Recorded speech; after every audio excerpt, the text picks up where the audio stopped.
மாப்பிள்ள, எனக்கு ஒரு டவுட்ரா. கல்யாணம்னால டிவோர்ஸ் தானடா? என்னடா திடீர்னு இப்படி கேட்குற? யாருக்காவது கல்யாணமா இல்லை டிவோர்ஸா? ரெண்டுமே தான்டா. நேற்று ஸ்கூல் படிக்கிற பையனுக்கு நேற்று மேரேஜ். இன்னைக்கு என் கூட வேலை பார்க்குறவருக்கு டிவோர்ஸ் நோட்டு அனுப்பியிருக்கேன்னா பார்த்தா கல்யாணம்னாவே பயமாக இருந்துச்சு. அதுக்காக எல்லா கல்யாணமும் டிவோர்ஸில் தான் முடியும்னு சொல்ல முடியாதுல்ல. டேய், எங்கே பார்த்தாலும் இதான நடக்குது. ஏதோ ஒரு சின்ன சண்டைனா கூட டிவோர்ஸ் போய் நின்றாங்க. ஏன்டா நம்ம தாத்தா பாட்டிலாம் இத்தனை வருஷம் எப்படி வாழ்ந்தாங்க? டேய், அவங்க சந்தோஷமாக வாழ்ந்தாங்கன்றதை விட அவங்க எல்லாம் சகிச்சுட்டு வாழ்ந்தாங்க உண்மை. டேய், நீ சொல்கிறத பார்த்தா டிவோர்ஸ் எல்லாம் கரெக்டுன்னு சொல்கிற போலையடா. டேய் சி, எல்லாமே கரெக்டுன்னு சொல்லிட முடியாது. இப்போ ரெண்டு பேருமே வேலைக்கு போகிறாங்க. ஃபினான்ஷியல் ஃப்ரீடம் ரெண்டு பேருக்குமே இருக்குது. ஸோ நிம்மதி இல்லாமல் பிடிக்காத ஒரு வாழ்க்கையை வாழ்ந்துகிட்டு இருக்கிறதுக்கு ரெண்டு பேரும் பிரிஞ்சுட்டு போயிடலாம்னு நினைக்கிறாங்க. இது நல்லது தானே?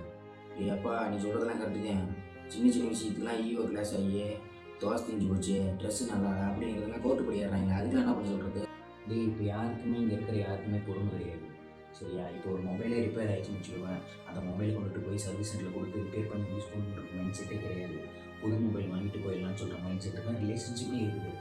ஆமாடா, தூக்கி போகிறது ஈஸி தான், சரி பண்ணுறது தான் கஷ்டம். ரெண்டு பேருக்கு நடுவில் சண்டை வந்தால் உட்காந்து பேசி முடிவு பண்ணணும் அப்படின்ற ஒரு மைண்ட் செட்லாம் கிடையாது. நீ இல்லைன்னா என்ன, என்னால் தனியாக வாழ முடியாது அப்படின்ற ஒரு தைரியம் எல்லாருக்கும் வந்துருச்சு. அப்போ கல்யாணம் பண்ணாமே பிரிஞ்சுன்னு ஒரு பயத்தில் தான் வாழ முடியுமா? இந்த கேரண்டி வரணும் கிடையாதா?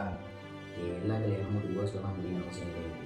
அப்புறம் ரெண்டு பேருக்குள்ளே கண்டிப்பாக சண்டை வரும், மிஸ் அண்டர்ஸ்டாண்டிங் வரும்.